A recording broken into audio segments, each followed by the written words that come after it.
خود کو برا کہنے کی ہمت نہیں، اس لیے لوگ کہتے ہیں دنیا بری ہے۔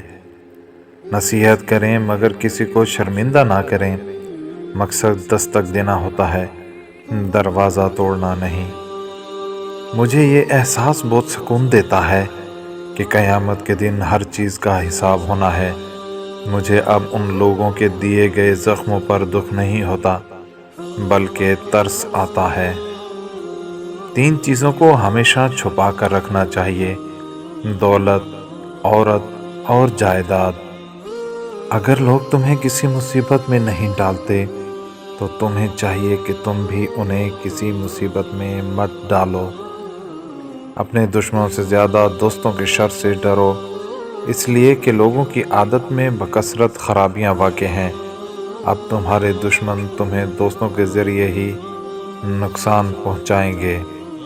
اس بات کو جاننے میں شرم محسوس مت کرنا جس کے جاننے کی تمہیں ضرورت ہو۔ عورتوں سے کثرت سے بات چیت کرنے اور ان کے پاس زیادہ دیر بیٹھنے سے پرہیز کریں۔ مصیبتیں جو تم پر نازل ہوتی ہیں تمہارے گناہوں کا نتیجہ ہوا کرتی ہیں۔ عام لوگوں کے سامنے آواز اونچی کر کے مت ہنسا کرو اور نہ ہی بلا وجہ لوگوں کے سامنے مسکرایا کرو، اس سے تمہارے رعب میں کمی آئے گی۔ زیادہ ہنسنے سے دل مردہ ہو جاتا ہے، اس لیے کم ہنسا کرو۔ گھٹیا اور ذلیل لوگوں سے دوستی کا ہاتھ مت بڑھاؤ۔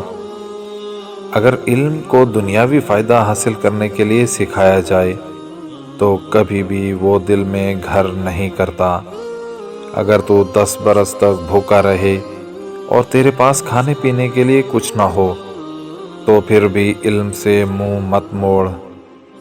سب سے سلام کہو اگرچہ وہ برے ہی کیوں نہ ہوں۔ بخیل شخص عادل نہیں ہو سکتا اور نہ ہی اس کی گواہی قابل قبول ہو سکتی ہے۔ اگر کسی سے غلطی سرزد ہو جائے تو درگزر کرو۔ بے وقوفوں کے ساتھ ہرگز بے تکلف نہ بنو۔ کوئی تم سے حسن سلوک کرے یا نہ کرے، تم اس سے اچھا سلوک کرتے رہو۔